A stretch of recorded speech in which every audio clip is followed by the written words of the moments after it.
एक कहावत है ने कि हम नहीं सुधरेंगे बल्कि थोड़ा और बिगड़ेंगे। आ कहावत અંકલેશ્વરમાં સાર્થક થતી નજરે પડી રહી છે, કારણ કે હવે અંકલેશ્વરમાં એક ઠેકાણે પોલીસ દ્વારા વાહન ચાલકો ઉપર તવાઈ બોલાવવામાં આવી રહી છે, જેના પરિણામે વાહન ચાલકો ટ્રાફિક નિયમોનું પાલન કરે કે ના કરે, પરંતુ પોલીસને જોઈને યુટર્ન મારતા થઈ ગયા છે અને સાથે જ પોલીસ જેઓને પકડી લે છે તેમને દંડ ફટકારવામાં આવતા આ મંદીમાં તેમને આ દંડ મોંઘો પડી રહ્યો છે। આમ દંડને લઈને પોલીસ અને વાહન ચાલકો વચ્ચે ઘર્ષણ સર્જાઈ રહ્યું છે। કેટલીક વાર બોલાચાલી પણ થતી હોવાનું ચર્ચાસ્પદ છે।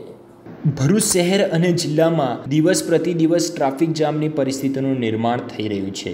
વાહન ચાલકો ટ્રાફિક નિયમોને નેવે મૂકીને વાહન ચલાવી રહ્યા છે, તો બીજી તરફ રોડ રસ્તાની પરિસ્થિતિને પગલે રોજ ટ્રાફિકની સમસ્યા માટે કાળો કકરાટ સર્જાય છે। જો કે ટ્રાફિકની સમસ્યાના નિવારણ માટે અને વાહન ચાલકો ટ્રાફિક નિયમોનું પાલન કરે તે માટે ટ્રાફિક ડ્રાઈવનું આયોજન કરવામાં આવ્યું છે। ગત અઠવાડિયામાં જ પોલીસ દ્વારા 8 લાખ રૂપિયાનો દંડ વાહન ચાલકો પાસેથી ટ્રાફિક નિયમો પાલન ન કરવા માટે વસૂલ કરવામાં આવ્યું હતું। જો કે અંકલેશ્વરમાં પણ ટ્રાફિક ડ્રાઈવની શરૂઆત થતા વાહન ચાલકો જેઓ માસ્ક, હેલ્મેટ કે લાયસન્સ વગર નીકળે છે તેઓ પોલીસને ચોકડીઓ ઉપર જોઈને દૂરથી જ યુટર્ન મારીને નાસી છૂટે છે, તો કેટલાક વાહન ચાલકો જે પોલીસની ડ્રાઈવમાં પકડાઈ જાય છે તેઓને મોટો દંડ ફટકારવામાં આવતા તેઓમાં નારાજગી જોવા મળી રહી છે। કોરોના વાયરસને લઈને ચાલી રહેલી મંદી વચ્ચે 500 રૂપિયાનો દંડ તેમના માટે મોંઘો જણાઈ રહ્યો છે। ભરૂચ શહેર અને જિલ્લામાં ટ્રાફિક જામની પરિસ્થિતિ દિવસ પ્રતિ દિવસ સર્જાઈ રહી છે।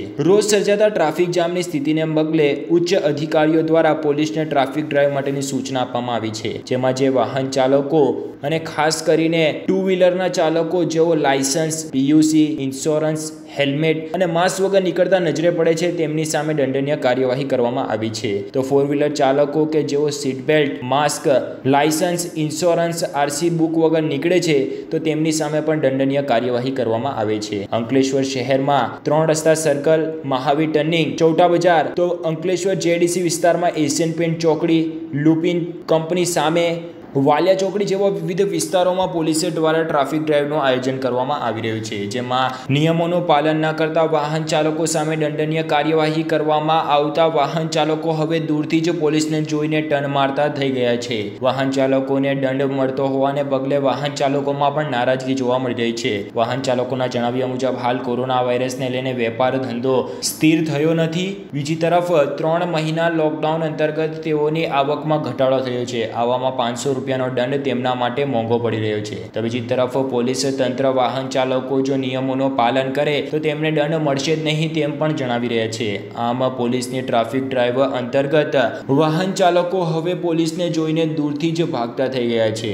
ઉલ્લેખનીય છે કે ગત અઠવાડિયામાં જ પોલીસ દ્વારા જાહેર કરાયેલા ઓફિશિયલ આંકડાઓમાં પોલીસ દ્વારા ટ્રાફિક નિયમોનું પાલન ન કરતા વાહન ચાલકો પાસેથી ભરૂચ જિલ્લામાં 2 સપ્તાહમાં જ 8 લાખ રૂપિયા જેટલો દંડ વસૂલ કરવામાં આવ્યો હતો, જેમાં માસ્ક ના પહેરનાર, સીટ બેલ્ટ ના પહેરનાર, હેલ્મેટ ના પહેરનાર જેવા વિવિધ ગુનાહિત કૃત્ય કરનાર અને ટ્રાફિક નિયમોનો ભંગ કરનાર વાહન ચાલકો પાસેથી દંડ વસૂલ કરવામાં આવ્યો હતો, જેમાં કેટલાક ચોરીના વાહનો પણ ઝડપાયા હતા। જો કે હવે ટ્રાફિક ડ્રાઈવ અંતર્ગત પોલીસ દ્વારા વાહન ચાલકોને દંડ ફટકારવામાં આવતા વાહન ચાલકોમાં ફફડાટ વ્યાપી ગયો છે।